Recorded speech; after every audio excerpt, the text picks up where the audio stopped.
Yo, what's going on, y'all? It's Combo Breaker 99. I'm back with another post-fight analysis video. All right, y'all, let's go back to women's boxing. All right, y'all, shout out to these ladies. Shout out to Alycia Baumgardner. Shout out to Terry Harper. This is another W for women's boxing. This is what women's boxing needs. This is what I've been talking about, ever since last week with Michaela Mayer's fight in Hamadouche. They put on a good toe-to-toe battle. This fight here, this is what women's boxing needs. Baumgardner, she didn't put on a toe-to-toe battle, but she really put on a great class of boxing and scored a beautiful knockout win for women's boxing. I mean, beautiful right hand, just gets it done in round 4 for Alycia Baumgardner to win the IBF featherweight title. And the fashion that she did it, this just wasn't like some wild right hand that landed. This was nice and calculated. I mean, Alycia Baumgardner is what women's boxing needs. She was bringing another level of fluidity, just calmness and coolness that we don't really see from women's boxing. Good sharp jabs, athleticism, movement, all in this one fight.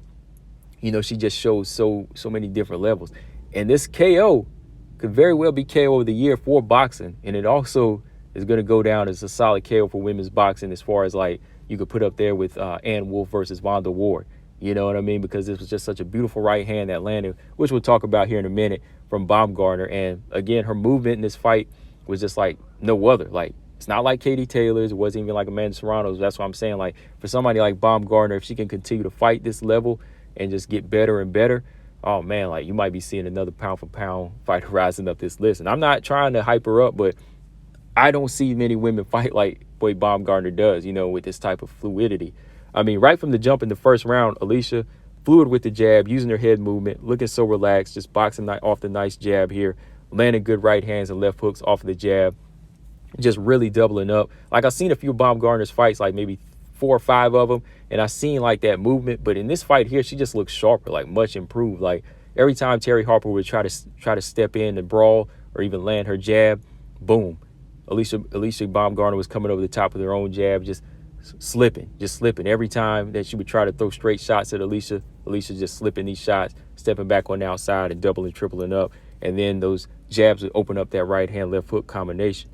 Second round, jabbing and moving. Just good jabbing and moving, keeping that jab in the face of Harper. And what do I say when that jab is just so fluid? It opens up other opportunities. So when she throws that jab out, boom, right hand comes over the top and stuns Harper. And then boom, another right hand stuns her in this round. So I'm like, okay, she's open to these right hands. I don't know when it's coming, but it's coming. These are 2-minute rounds, so it's hard to say when it'll come, but it's coming. Harper never really dealt with a style like this before. I noticed that. Like, I've seen a lot of Terry Harper's fights, even to her championship fight. She was frustrated in this fight because she never dealt with somebody that moves like this before. This type of style was new. Alycia just really landing that overhand right clean and just boxing nicely, with her hands down. And that frustrates some fighters. If you're really fluid with the hands down style and you can make a miss and you can't hit anything, it's pretty much going to go in favor of that fighter, that awkward fighter.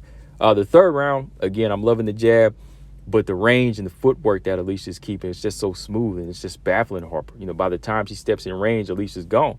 Alicia's coming with that Roy Jones, windshield wiper jab, and then she's, throwing in that lower head movement and lateral movement, just staying completely on the outside. Then she'll double up the jab, and Harper can't step in and land anything. Like, a couple of times Harper would step in with her offense, but it wasn't enough. Alycia just sidestep, go back to keeping that range. Fourth round, the opening minute, Alycia went right back to that jab as a measuring stick and moving nicely. And just as she stepped back, she timed a beautiful right hand as Harper tried to step in with the jab, and boom, the right hand lands right on the jaw of Terry Harper, and Terry Harper was slept standing up. She put her to sleep standing up, y'all. I'm talking about the right hand landed right on the jaw. Terry Harper's eyes closed, her legs stiffened up, and she was just wobbling to one side. Referee had to step in to make sure she didn't take any more punishment. Not a TKO, definitely a knockout. She just didn't hit the canvas. She was out on her feet. That's how bad the knockout was. I mean, if you go back and look at the replay, you can see her eyes closed. Referee had to step in to avoid her getting hit by the shots because she was knocked out, y'all. She was out.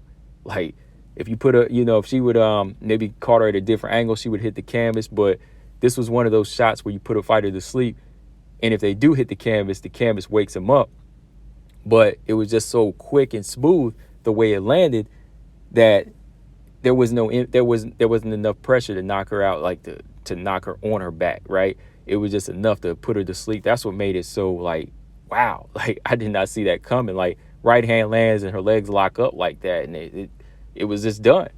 It was done. And then when you see that angle where her eyes were like closed, I was like, wow.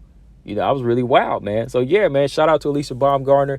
Gets it done with the 4th round knockout to win the featherweight title.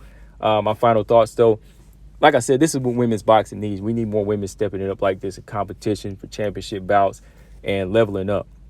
Alycia Baumgardner, she not only talked a big game going into this fight, but she came with better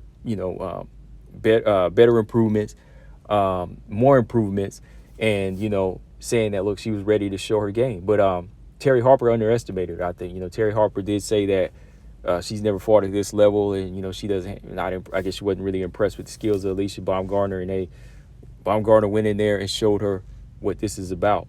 If anything, Terry Harper, even though she's a champion, she never faced this style of fighter before. That's what it came down to. So yeah, again, shout out to Alycia Baumgardner, new featherweight champion. I think that a Michaela Mayer fight might be on the horizon here. I think Michaela Mayer wants this fight, and you know what? I want this fight. And like I said, to keep boxing, to keep women's boxing alive, and to keep it, getting better and better. That's what it needs. It needs Alycia Baumgardner and a Michaela Mayer fight next. Because this is 2 wins for women's boxing, not in a row, but in the past couple of weeks that we've had. Michaela Mayer versus Hamadouche, that was a good fight, and this one was as well. So yeah, guys, let me know what y'all think in the comment section. Check it out if you haven't. Combo Breaker 99. I'm out. Subscribe. Peace.